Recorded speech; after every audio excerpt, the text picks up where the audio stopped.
So we now approach chapter 8. Let's review briefly so that we're all in the same place.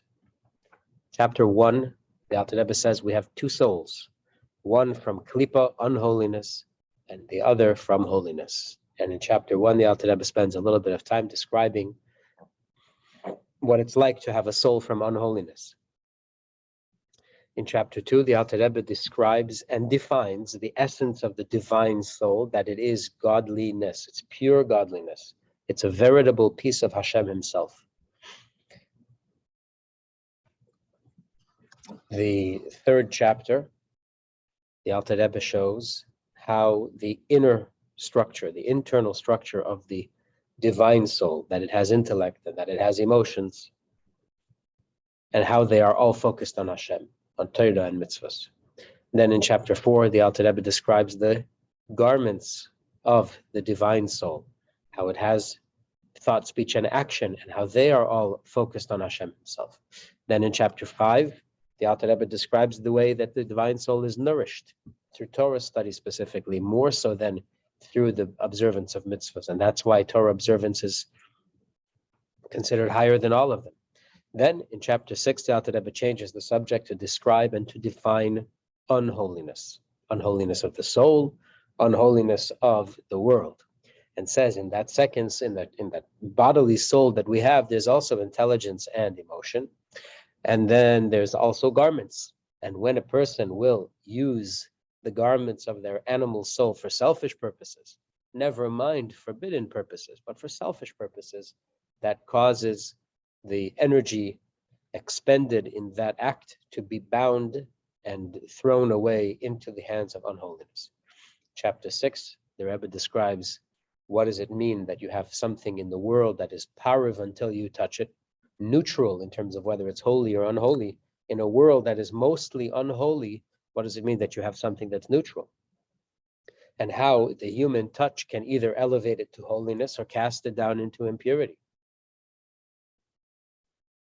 And the Alter Rebbe says that there is a thing called klipas noiga, the radiant klipa, the pliable klipa, that when you touch it, you can elevate it because it allows holiness to permeate. It allows holiness to penetrate. If a person used such a thing in a forbidden way, then the object becomes forbidden, cast down into the hands of unholiness permanently. And if the person uses it in a selfish way, then it is cast down into unholiness temporarily until the person will use the energy from that thing or somehow convert that act into something more productive, something in the service of Hashem, at which point the energy from that act or the energy of that object will be elevated back to the world of holiness. That being said, the Alter Rebbe then turns to chapter 7. In chapter 7, the Alter Rebbe describes, I think we were just in chapter 7. The Alter Rebbe describes that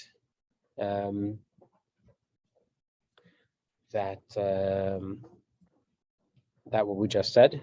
Yes, we just said that. At the end of chapter 6, I skipped something. The Rebbe describes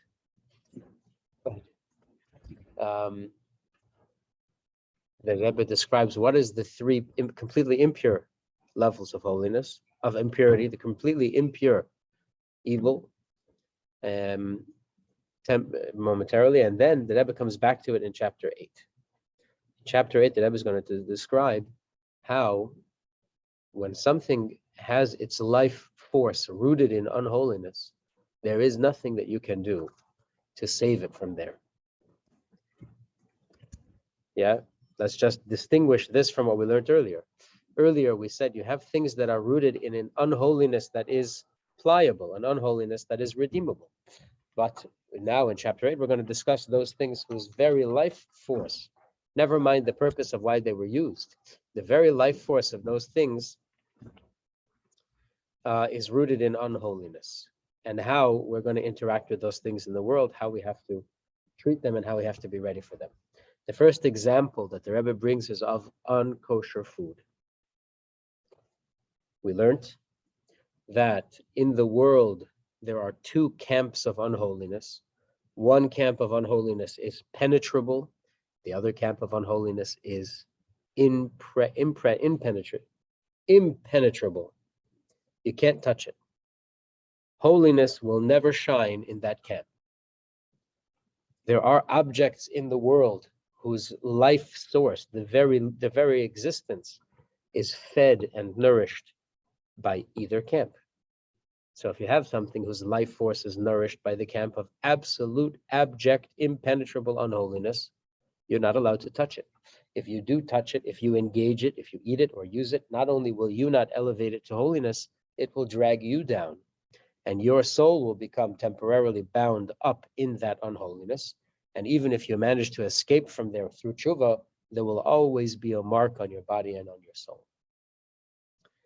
Compare that to what we learned earlier, that there are objects in the world whose life force comes from the tempered unholiness camp, such as permitted foods, permitted objects, permitted daily activities. Their life force is rooted in moderate unholiness. It is unholy, but holiness is present in there, at least a little bit. If you use those things properly, you will elevate the object and the energy that you put into the object and the life force that Hashem invested in that object. You will elevate it and reunite it with holiness. If you use it wrongly, if you use it with the wrong intention, for example, if you eat in order to satisfy your own need for pleasure, instead of eating in order to nourish your body that you could serve Hashem and do your job in the world, the result will be that that energy, that object, and the energy you put into it and the life force that Hashem invested in it will all be cast down temporarily into the hands of unholiness until you extract it from there by doing some kind of tshuva. Non-kosher food, food that is not kosher, is essentially rooted in the impenetrable, impregnable unholiness camp. No holiness shines there at all. And because the life force of these unkosher foods is rooted in that camp, we are forbidden from touching it. We cannot interact with it. We cannot engage with it. Not allowed. And if we do, it will cause irreversible damage to our souls. Irreversible in as much that the degree to which we would have to do tshuva is so intense and so great that most human beings will not achieve it. And that even after the life of a person, as the Alter Rebbe will describe in the second part, we'll do this next week in Mitzvah Hashem, how it is possible and what it takes to cleanse the soul and the body of the stain and damage caused by interacting with unkosher, unholy foods. Before we get into the mysteries, the mystical aspect of unkosher foods, let's just share a few perspectives in the form of stories when it comes to non-kosher foods. It happened one time. This story was shared by the Lubavitcher Rebbe himself on the event of his inauguration as the Rebbe of Lubavitch. The story is about the Rebbe Maharash, the fourth Rebbe of Lubavitch, not known for his travels, not known for his outreach. And yet one time, the Rebbe Maharash, who loved Jewish people intensely with all his heart and with all his soul, took a trip to Paris and checked into a hotel. And the hotel manager said there is a room available for 200 francs every evening, 200 francs per night.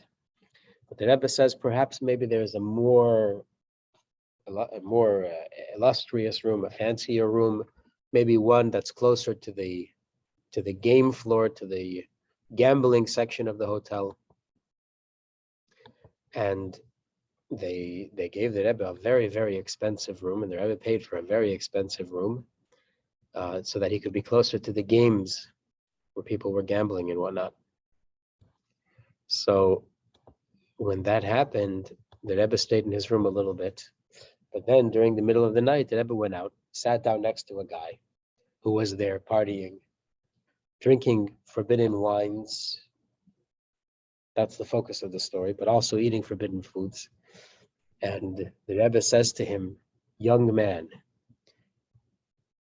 non-kosher wine stuffs up your mind and your heart.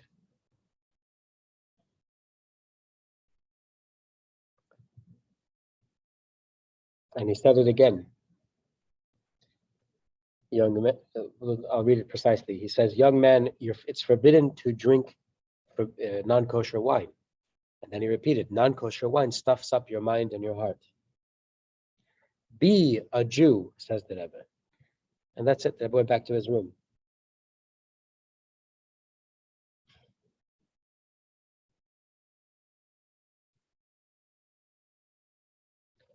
After that experience, the Rebbe was so excited, the Rebbe was so impassioned that he sat down on a chair and fell into a deep meditation. And the practice in that hotel, they didn't have elevators, but if you sat down on a certain chair, the orderlies would come and lift you up the stairs.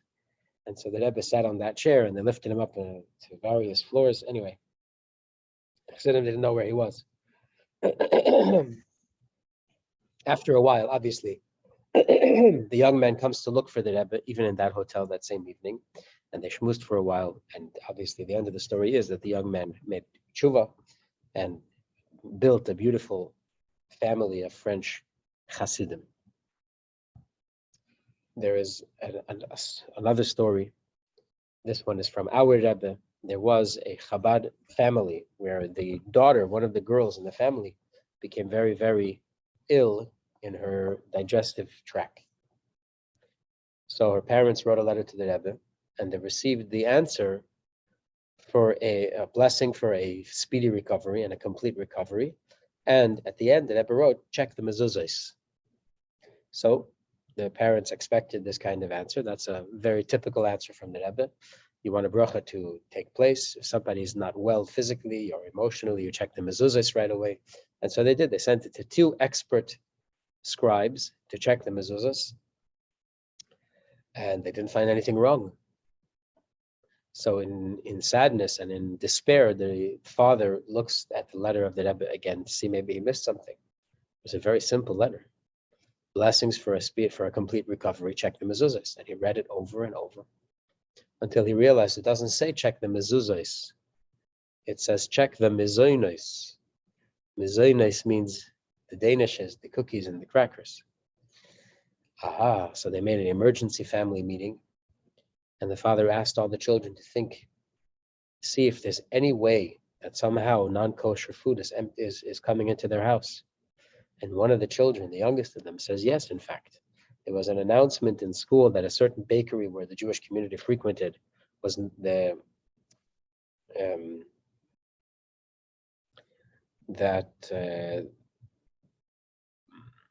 was a question about the kashrus of that bakery. But that baker happens to be that baker, whenever children pass by, he's always giving out free goodies. And so those free goodies end up in that house. And the parents made it very, very clear. The whole family made a commitment to be very careful not to bring non-kosher food into their house and into their family. And needless to say, the daughter experienced a complete recovery. Final story, just about, without necessarily any given outcome, but there's a story about Rabbi Shmuli Friedman. His name is Rabbi Halevi Horowitz. He was well known for his tremendous care when it came to kosher food. One time he was traveling on a choo-choo train, and together with a group of Hasidim, and he obviously didn't eat anything because he didn't trust the kashrus of the train or of he didn't want to rely on anybody. In the end, the Hasidim encouraged him. He was obviously very well respected, and the Hasidim loved him and admired him, and they were trying to care for him, and they convinced him to drink a glass of tea with water that would be heated in a kettle that the Hasidim had brought with them. And he gave in. He drank a glass of tea from that kettle. After a while, he started to become very uncomfortable. He started to realize that perhaps the vessel, the kettle that he had had a drink from. Maybe it touched some foods that were not on his level of kashrus. Maybe it had absorbed flavor from something that he would not otherwise eat. And he became so uncomfortable. And because his mind had such control over his body, his body rejected the tea that he had had to drink. When he arrives to the Rebbe Rashab, which is where he was going, the Rebbe told him simply this statement: "You have no idea how careful we have to be about avoiding non-kosher foods. That even there is no place in Torah that it says the words rak chazak, which means take extra care and be extra strong in observing this mitzvah. The only place that Torah says that is when it comes to foods that you're not supposed to eat."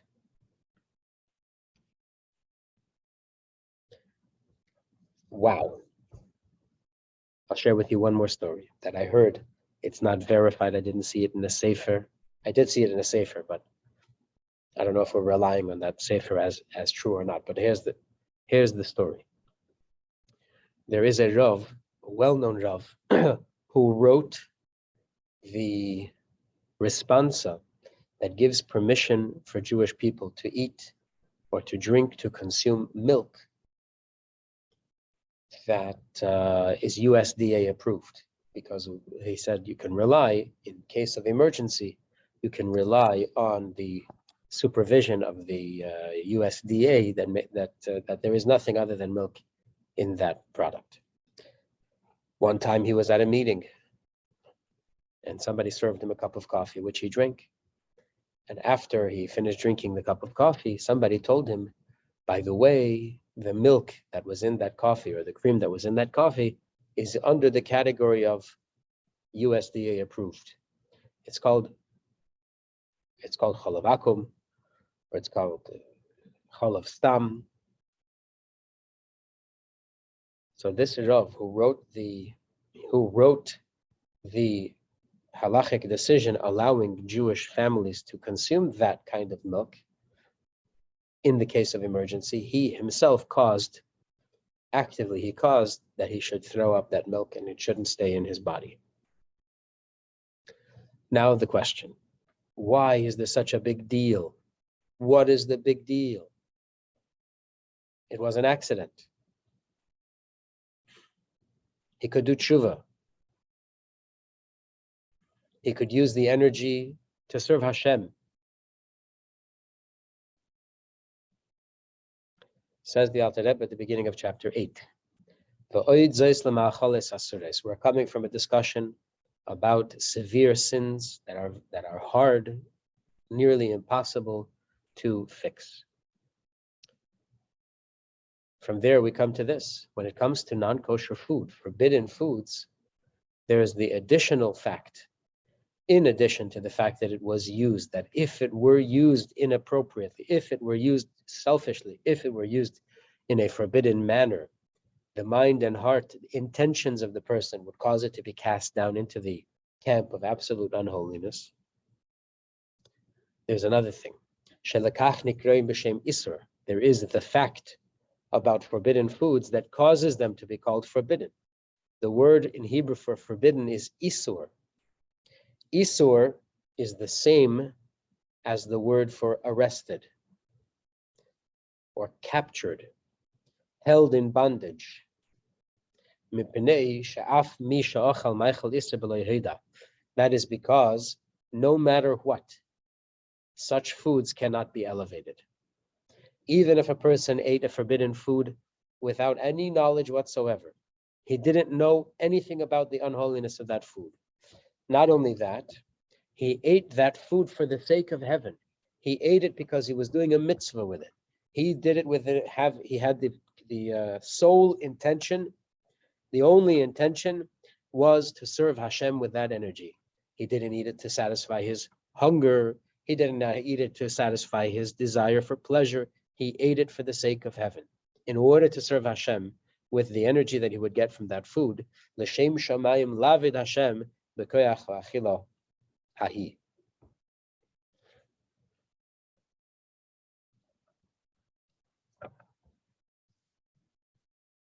Yeah. If the food that he was eating was in the permitted category, that would be the greatest elevation possible. Well, not really. That would be a great elevation for the food. You ate the food for the sake of heaven. The act of eating itself is enough to elevate that food to the camp of holiness. Vegam, let's say even more so, po al v'osokin. He actually even did what he had intended to do. The Koro, and he learned Torah, the Hispalel, and he prayed to Hashem, b'koyach achilo hahi, by the power of that food. If this were permitted food, that would be the greatest elevation that is possible. Because not only was his intention to use the food for Hashem's purpose, which elevates the food somewhat into the camp of holiness, he actually went and did it, which not only brings the food into the camp of holiness, but actually attaches the food to Hashem himself, in that it was spent on the study of Hashem's wisdom and the fulfillment of Hashem's will.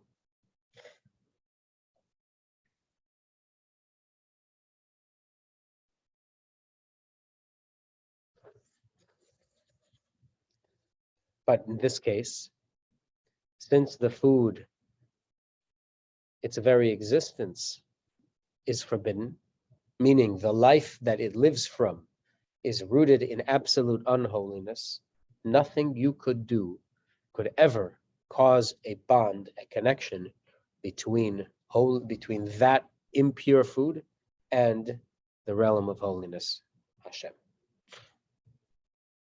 Says the Alter Rebbe, Ein hachayu sheba, the life force, vitality in that food will never ascend oilo mislabeshes b'tevis haTorah v'atfilah k'mehaheter, to be clothed in the words of Torah and prayer the way permitted foods were. Why?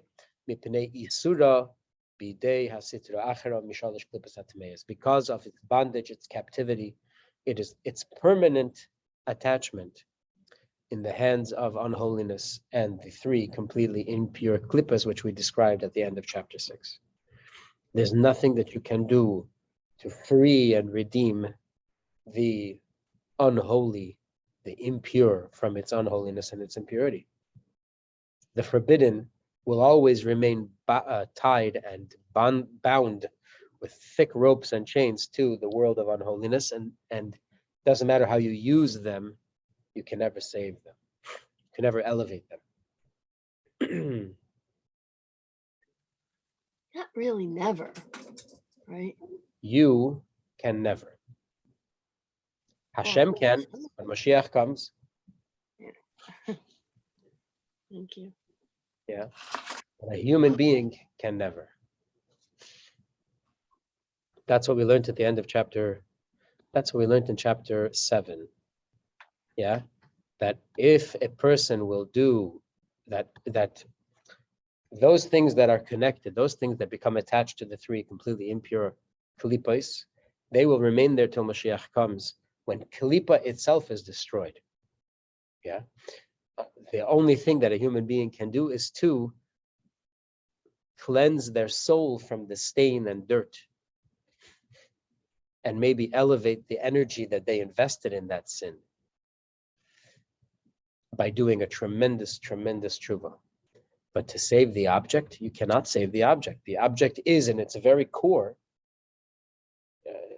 it belongs to the camp of unholiness. Va'afilu, here's a surprise, hu isur dirabonon. Even if we're talking about a prohibition that comes to us from the Chachamim, it's not a biblical prohibition listed in the 5 books of Moses. Rather, it's a prohibition that the rabbis imposed. How do the rabbis have the power to impose additional restrictions on us? Well, generally, we understand that restrictions imposed upon us by the rabbis were meant to help sustain and keep the structure of Jewish life and the and to distinguish the Jewish community from the communities around us. And so therefore they build these additional prohibitions that help to keep us apart and help to keep us away from the edge of sinful behavior. You're not allowed to write with a pencil on Shabbos. That's biblical. Say the Chachamim, so the rabbis say, don't even touch a pencil. See? Touching a pencil is not the biblical prohibition. It's writing with a pencil. But because the sages want to protect the Jewish community, the Jewish people, from accidentally transgressing the biblical prohibition, they enact additional stringencies. Those are called fences around the prohibitions of Torah. Then there are other kinds of prohibitions. For example, a Jew is meant to avoid drinking wine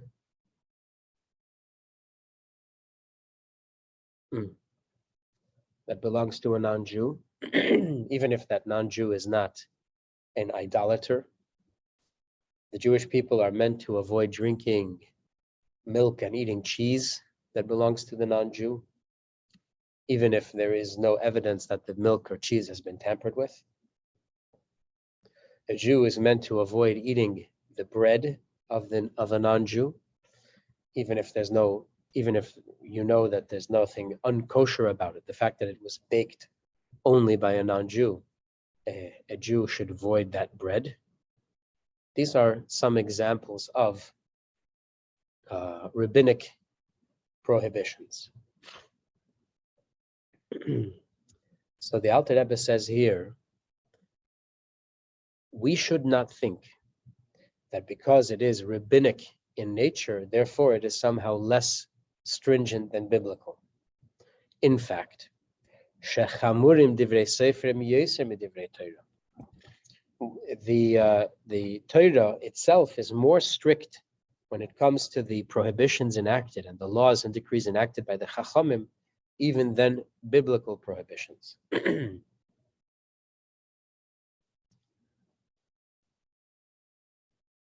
What does that mean? What are we being told? The Alter Rebbe is saying that once the Chachamim declare something forbidden, they change the DNA of that object. When the world was created, that object found itself in the camp of moderate unholiness. And if a Jew were to interact with it in a permitted way, that object could be elevated to holiness.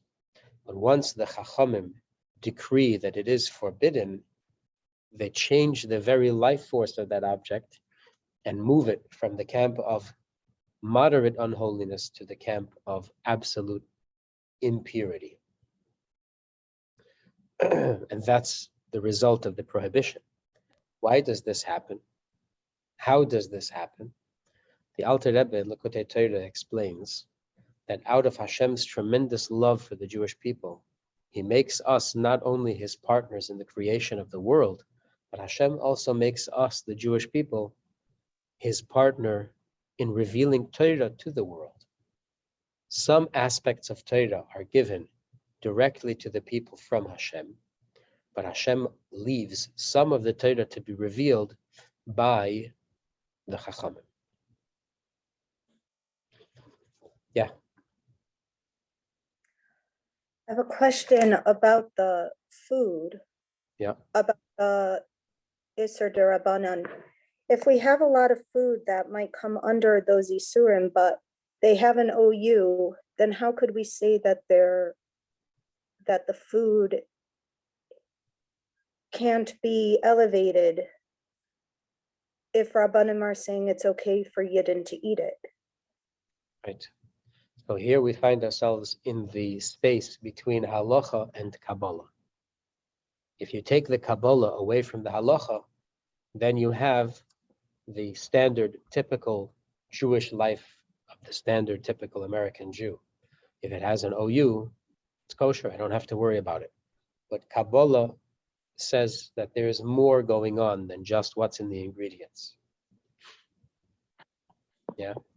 That what you consume affects your soul. some examples.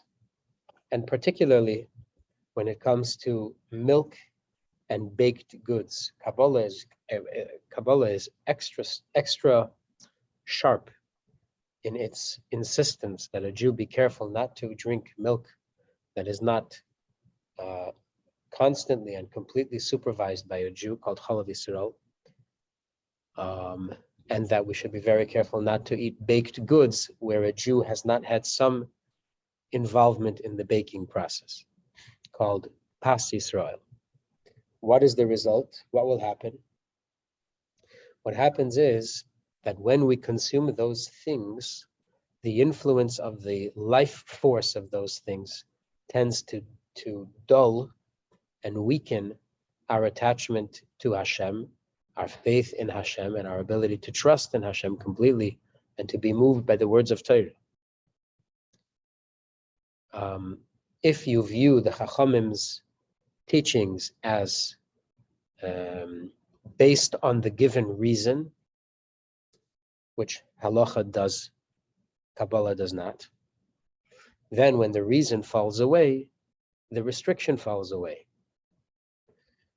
From the perspective of Kabbalah, the Chachamim reveal to us a absolute Torah truth and sometimes provide a reason that brings the rule, the new prohibition, closer to human intellect. But when they ruled originally, that was not in response to some human intellectual issue, that was just revealing a Torah truth that is and will always be absolutely true. I'll try to give some examples that we learned from the Rabbeim. When it comes to, for example, the second day of Yom Tov, when you're outside of Israel, in the diaspora, Jewish people celebrate 2 days of Yom Tov. And when you're in Israel, Jewish people celebrate 1 day. And there's a debate what you should do if you're traveling, if you're an Israeli citizen and you're in the United States or in the diaspora for Yom Tov. Should you keep your standard 1 day as you would at home, or do you observe the 2 days as do the diaspora Jews, and vice versa? The question of a second day of Yom Tov in the diaspora, there is a reason given. The given reason is because it's hard to know which date, because time is centered in the Holy Land. Since the Holy Land is the center of time, we don't know if we are actually a day ahead or a day behind, hours ahead or hours behind. And therefore, we're not sure what date this is. I don't know if that's correct. No, try again. Scratch that, let's try again. The reason given is that we wouldn't know when Rosh Chodesh was declared. Rosh Chodesh could only be declared on 2 possible days. So the question is, was Rosh Chodesh declared early or was Rosh Chodesh declared late? If it was declared early, then Monday would be Yom Tov, and if Rosh Chodesh, the beginning of the new month, was declared late, then Tuesday would be the Yom Tov. And therefore, because we in the diaspora are not nearby to the Supreme Court of the Supreme Torah Court in Jerusalem, to be able to hear the news of when Rosh Chodesh was established in time, we just observe both days. The first would we day. not know when it's declared? Sorry? I mean, why would we not? Why would I feel Today, like I know intuitively the answer, but why would we not know when the Rosh Chodesh is declared? When Rosh Chodesh was declared by eyewitnesses, only when somebody in the Holy Land saw the new moon appear in the sky, only then could the court declare Rosh Chodesh based on that person's testimony. There was not a system of calendars like we have today. Today we have a system of calendars. And therefore, the question arises, since we know it has already been predicted for thousands of years when Yom Tov will be, when Rosh Chodesh will be, why do the diaspora Jews still have to observe 2 days of Yom Tov?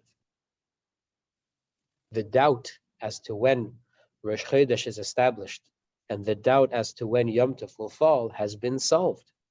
Why are we still observing 2 days of Yom Tov? And so the halachic answer is the Chachamim of old established it, and nobody has the chutzpah to undo it. That's the halachic answer. The Kabbalah answer is when you're in the Holy Land, the light of Yom Tov penetrates you, permeates your life in one day. When you're in the diaspora, the effect of the Yom Tov, the effect that the Yom Tov is meant to have on you, it takes 2 days. It doesn't happen in just one day. So you see, there's a true spiritual reality behind the decree of the Chachamim, and the given reason is a garment, a vessel, something that the Chachamim explained on a lower level than the absolute truth. The decree is absolutely true. The reason given is only one layer, one level of explanation. And around an absolute truth, there are layers and layers and layers of explanation.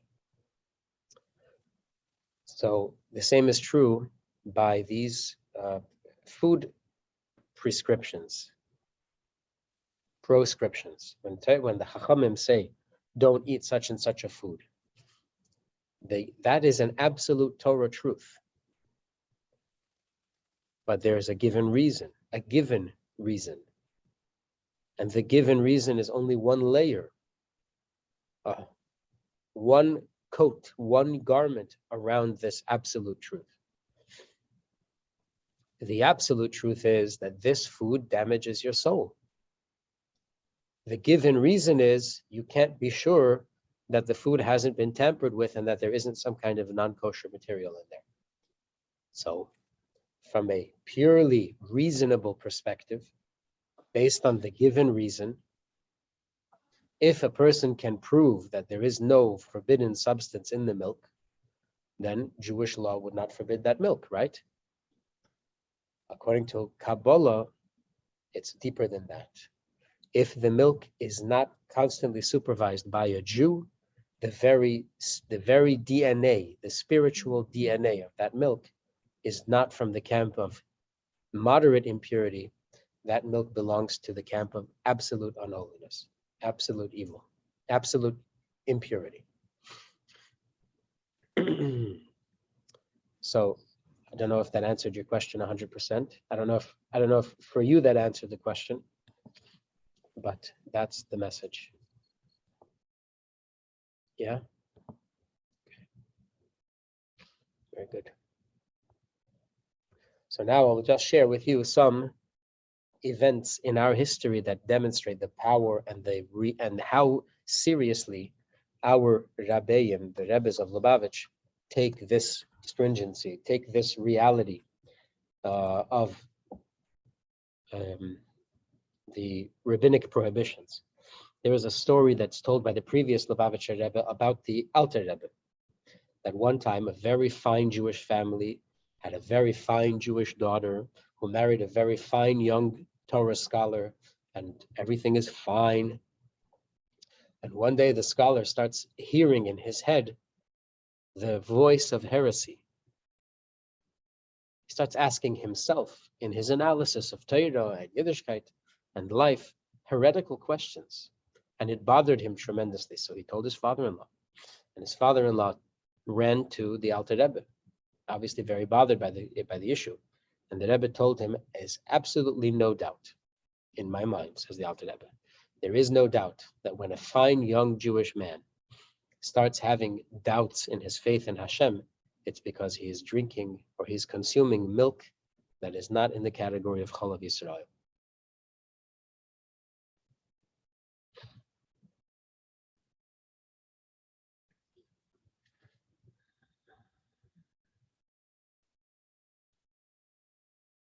Another event, this again with our Rebbe, that there was a nice American Jew who raised his children in the American way, which means he sent them to Hebrew school on Sunday. And as the child grew, he became attracted to a foreign religion, and he joined even the worship of that other religion. So this obviously broke his Jewish father's heart. And the father spoke to Rabbi Mengel, Rabbi Nissa Mengel.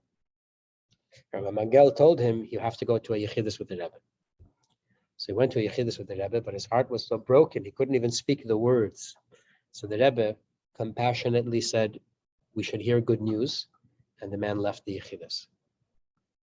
So Rabbi Mangel told him that that is a good sign, a sign that he would have good news from his son. And in fact, the boy eventually left that group. He abandoned that group, and that was very happy news for the father. Not very long after, the father finds out that his son is back involved with that other religion. And now he runs back to Rabbi Mangel. Rabbi Mangel says, you have to go to another Yechidus with the Rebbe, and this time you have to tell the Rebbe what is the problem. So he goes to the Rebbe and he tells the Rebbe, my son is involved in such and such a religion, and tells him the whole story. And the Rebbe asks this man, have you been careful not to eat cholov akum, non-Jewish milk? And the Rebbe didn't wait for him to answer. The Rebbe says, at least now, from this point forward, you should be very careful to avoid eating milk that is not in the category of Chalav Yisrael. Again, it wouldn't be a story if it didn't have a happy ending. The young man, Baruch Hashem, came back and is now a member of the Jewish community.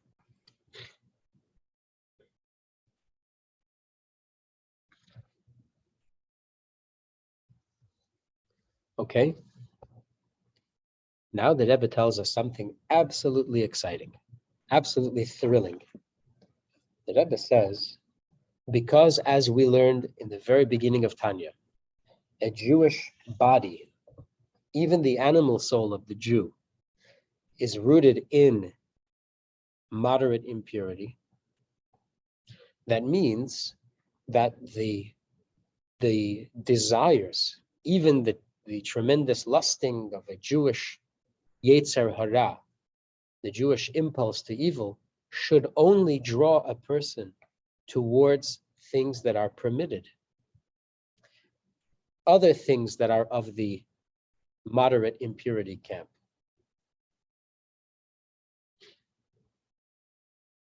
This, by the way, is one of the secrets of the rules of kosher. One way to understand the rules of kosher is, a long, long time ago, there was a diet offered by a doctor. And the doctor used to tell the people, you have to eat according to your blood type. Different people have different blood types. And for different blood types, different foods are beneficial and different foods are harmful. So we have to find out what's your blood type. And based on your blood type, that's how you'll eat. He called it eat your blood type. Here we see that by the soul, it's the same thing. When you have a soul, even your body's soul, even the life of your body, when the life of your body comes from the camp of moderate impurity, it's harmful to you if you will eat foods that come from the camp of absolute impurity. But if your soul is not from the camp of moderate impurity, then those foods that are from the camp of absolute impurity will not be harmful to you. And not only is it because Torah doesn't care what you do, and therefore allows the non-Jew to eat non-kosher food, is because the soul of the non-Jew and the soul of that food is from the same place, and therefore it's not unhealthy, it doesn't cause any damage, and it's not because Torah doesn't care. It's because since they are rooted in the same place, it's appropriate that they should eat those foods, and it's fine for them. But for a Jew, it's very damaging. That's one way to look at it. I've not seen that written anywhere. That's my own bubamaisis. Maybe it's true, maybe it's not. Here the Alter Rebbe is saying additional thing. The actual desire for something forbidden is a foreign experience to the Jewish body soul. The life of a Jewish body has its own mind, has its own desires, has its own yearnings and inclinations. But forbidden things are not among the desires and inclinations of the Jewish body soul. Why? It's from a different camp. It's from a different universe. It's from a different world. Why should it desire something that's foreign to its own self? It wouldn't. V'lochein, says the Alter Rebbe, Gam hayetzer hara v'choyach hamisav ledvarim ha'asurim. The yetzer hara, the impulse to evil, and the force of desire after forbidden things is also hushed mishedin nuchra'in, is a demon, not from a Jewish demon. It's not something that's natural for a Jew to experience. It doesn't come from the Jewish spirit. It doesn't come from the Jewish body even. It's not normal. I'm using normal loosely.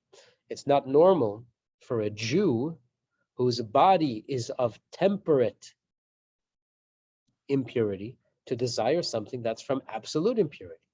They're not related to each other. Why should they be attracted to each other? Instead, it's because your environment has imposed upon you this lust, this desire that you should want something that's absolutely forbidden.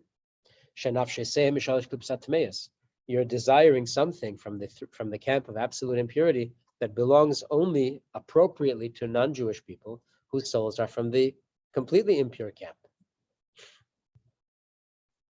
On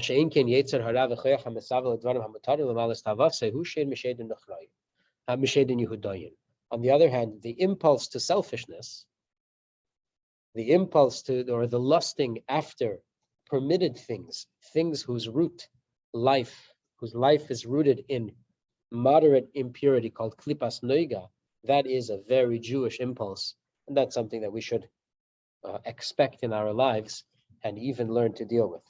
Now, the Alter Rebbe adds something very, very critical and very important. The fact that you have impulses from your body is in and of itself not negative, not evil. A human being requires impulses, and with the right training and with the right attitude adjustment, the impulse can be trained, your natural impulses can be trained to seek godliness and holiness. And that's one of the things that the Alter Rebbe is going to want to train us all as we learn the Tanya, to put as the object of our delight and the object of our pleasure and the object of our lusting and our desires, holiness and Hashem and Torah and mitzvahs. Whereas the fact that the body lusts and desires after material things that are permitted, that is a Jewish impulse. Why should it be a Jewish impulse? Because those are objects that, as we learned earlier, are easily redeemable and brought back into the realm of holiness. On this, I will just share one very cute story. There was a chassid who became later very well known, but as a young man, he went to find the Alter Rebbe. In the middle of the night, when the whole city is sleeping, he came for the very first time to the Alter Rebbe, and he was trying to find his house. And Rabbi Shmuel Munkus, this chassid, he made a calculation. He said, how am I going to find the Rebbe's house? Well, since the Rebbe never sleeps, since the Rebbe will stay awake, I'm going to Torah all night, as we are commanded in Torah that the best time to learn the revealed parts of Torah is at night. There's a special connection between Gemara learning and nighttime, and there's a special connection between Kabbalah and the early morning hours. Anyway, so therefore the Rebbe will probably be awake at night, and therefore that will be the house where there is a candle burning, the house where the lights are on. That's the Rebbe's house. When he found that house, he knew that that was the Rebbe's house, and he went to knock on the door. The household was sleeping, so the Rebbe himself opens the door and asks the young man, what do you want? What can I do for you? So Rabbi Shmuel says to him, I want to spend the night in your house. The Rebbe says, there's no other house where you could spend the night. So Rabbi Shmuel says, this I know that it's a Jewish house. The Rebbe was not ready to allow the young man to stay in his house. So the Rebbe says, I will call the non-Jew that works in my house to throw you out of here. And Rabbi Shmuel answers, my goy is bigger than your goy. translates literally as my non-Jew is bigger than your non-Jew. But when Rabbi Shmuel, what he meant was to say that the Alter Rebbe's goy, meaning his inclination for unholy things, is smaller than Rabbi Shmuel's goy, and that's really why he had traveled to the Alter Rebbe, because he wanted help in dealing with his internal goy, his internal foreigner. Yeah. And after that conversation, the Alter Rebbe accepted him, brought him into the house, and they had for the very first time a yechidus between the Alter Rebbe and this Reb Shmuel, who would later become a very devoted chassid, a big tzaddik, and one of the Alter Rebbe's greatest confidants and dearest friends. Oh. And that's the story. Thank you for joining. Give me 1 second, please. We will stop the recording and we'll take questions.